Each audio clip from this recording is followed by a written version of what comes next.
आखिर कौन था वह?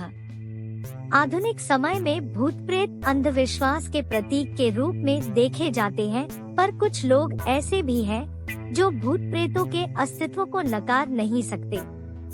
कुछ लोग पढ़े लिखे जिन्हें भूत प्रेत पर पूरा विश्वास होता है, वे भी इन आत्माओं के अस्तित्व को नकार जाते हैं, क्योंकि उनको पता है कि अगर वे किसी से इन बातों का जिक्र किए तो सामने वाला भी, चाहे भले इन बातों को मानता हो, पर वह यही बोलेगा, पढ़े लिखे होने के बाद भी आप ये कैसी बातें कर रहे हैं। और इस प्रश्न का उत्तर देने और लोगों के सामने अपने को गंवारू समझे जाने से बचने के लिए लोग इन बातों का जिक्र करने से बचते हैं। मैं आज यहाँ 2 वृत्तांत का वर्णन करूँगा, जिसको सुनने पढ़ने के बाद आपको क्या लगता है अवश्य बताएं। खैर, मैं भी तो भूत प्रेत को नहीं मानता, पर कभी कभी कुछ ऐसी घटनाएं घट जाती हैं कि भूत प्रेत के अस्तित्व को नकारना बनावटी लगता है। बात कोई 15 से 16 साल पहले की है। मैं जिस जगह पर काम करता था वहीं पास में एक फ्लैट किराए पर लिया था। इस फ्लैट में मैं अकेले रहता था, हाँ, पर कभी कभी कोई मित्र संबंधी आदि भी आते रहते थे। इस फ्लैट में एक बड़ा सा हॉल था और इसी हॉल से संबंध एक बाथरूम और रसोई घर। एक छोटे से परिवार के लिए यह फ्लैट बहुत ही अच्छा था और सबसे खास बात इस फ्लैट की यह थी कि यह पूरी तरह से खुला खुला था। मैं आपको बता दूं कि इस फ्लैट का हॉल बहुत बड़ा था और इसके पिछले छोर पर शीशे जड़ित दरवाजे लगे थे, जिसे आप आसानी से खोल सकते थे। पर मैं इस हॉल के पिछले भाग को बहुत कम ही खोलता था, क्योंकि कभी कभी भूलवश अगर यह खुला रह गया तो बंदर आदि आसानी से घर में आ जाते थे और बहुत सारा सामान इधर उधर कर देते हैं। आप सोच रहे होंगे कि बंदर आदि कहां से आते होंगे, तो मैं आप लोगों को बताना भूल गया कि यह हमारी बिल्डिंग एकदम से एक सुनसान किनारे पर थी और इसके अगल बगल में बहुत सारे पेड़ पौधे, जंगली झाड़ियां आदि थी। अपने फ्लैट में से नीचे झांकने पर सांप आदि जानवरों के दर्शन आम बात थी। एक दिन शाम के समय मेरे गांव का ही एक लड़का, जो उसी शहर में किसी दूसरी कंपनी में काम करता था, मुझसे मिलने आया। मैंने उससे कहा कि आज तुम यहीं रुक जाओ और सुबह यहीं से ड्यूटी चले जाना। पर वह बोला कि मेरी ड्यूटी सुबह 7 बजे से होती है, इसलिए मुझे 5 बजे जगना पड़ेगा और आप तो 7 से 8 बजे तक सोए रहते हैं, तो कहीं मैं भी सोया रह गया तो मेरी ड्यूटी नहीं हो पाएगी।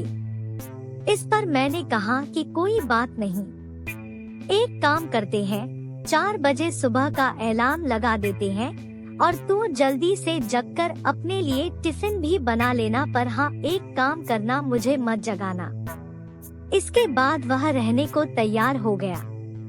रात को खा पी कर लगभग 11:30 तक हम लोग सो गए। हम दोनों हाल में ही सोए थे। मैं खाट पर सोया था और वह लड़का लगभग मेरे से 2 मीटर की दूरी पर चटाई बिछाकर नीचे ही सोया था। एक बात और, रात को सोते समय भी मैं हाल में 0 वाट का बल्ब जलाकर रखता था। अचानक लगभग रात के 2 बजे मेरी नींद खुली। यहाँ मैं आप लोगों को बता दूं कि वास्तव में मेरी नींद खुल गई थी, पर मैं लेटे ही मेरी नजर किचन के दरवाजे की ओर चली गई। मैं क्या देखता हूँ कि एक व्यक्ति किचन का दरवाजा खोलकर अंदर गया और मैं कुछ बोलूँ उससे पहले ही फिर से किचन का दरवाजा धीरे धीरे बंद हो गया। मुझे इसमें कोई हैरानी नहीं हुई, क्योंकि मुझे पता था कि गाँव वाला लड़का ड्यूटी के लिए लेट न हो इस चक्कर में जल्दी जग गया होगा। बिना गाँव वाले बच्चे की ओर देखे ही ये सब बातें मेरे दिमाग में उठ रही थी। पर अरे, यह क्या, फिर से अचानक किचन का दरवाजा खुला और उसमें से एक आदमी निकलकर बाथरूम में घुसा और फिर से बाथरूम का दरवाजा बंद हो गया। अब तो मुझे थोड़ा गुस्सा भी आया और चूंकि वह गांव का लड़का रिश्ते में मेरा लड़का लगता है, इसलिए मैंने घड़ी देखी और उसके बिस्तर की ओर देखकर गाली देते हुए बोला कि बेटे अभी तो 3 भी नहीं बजा है और तू जगकर खटखट शुरू कर दिया। अरे यह क्या! इतना कहते ही अचानक मेरे दिमाग में यह बात आई कि मैं इसे क्यों बोल रहा हूँ, यह तो सोया है। अब तो मैं फटाक से खाट से उठा और दौड़कर उस बच्चे को जगाया। वह आंख मलते हुए उठा पर मैं उसको कुछ बताए बिना सिर्फ इतना ही पूछा कि क्या तू 2 से 3 मिनट पहले जगा था, तो वह बोला नहीं तो, और वह फिर से सो गया। अब मेरे समझ में कुछ भी नहीं आ रहा था। मैंने हाल में लगे ट्यूब को भी जला दिया था। अब पूरे हाल में पूरा प्रकाश था और मेरी नजरें अब कभी बाथरूम के दरवाजे पर तो कभी किचन के दरवाजे पर थी, पर किचन और बाथरूम के दरवाजे अब पूरी तरह से बंद थे। अब मैं हिम्मत करके उठा और धीरे से जाकर बाथरूम का दरवाजा खोला। बाथरूम छोटा था और उसमें कोई नहीं दिखा। इसके बाद मैं किचन का दरवाजा खोला और उसमें भी लगे बल्ब को जला दिया, पर वहाँ भी कोई नहीं था। अब मैं क्या करूँ? नींद भी एकदम से उड़ चुकी थी। इस घटना का जिक्र मैंने किसी से नहीं किया।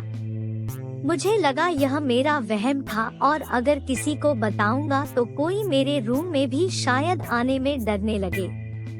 इस घटना को बीते लगभग 1 महीने हो गए थे और रात को फिर कभी मुझे ऐसा अनुभव नहीं हुआ।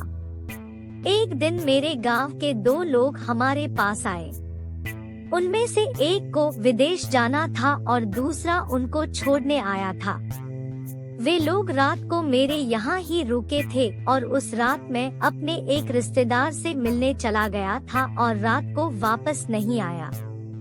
सुबह सुबह जब मैं अपने रूम पर पहुंचा तो वे दोनों लोग तैयार होकर बैठे थे और मेरा ही इंतजार कर रहे थे।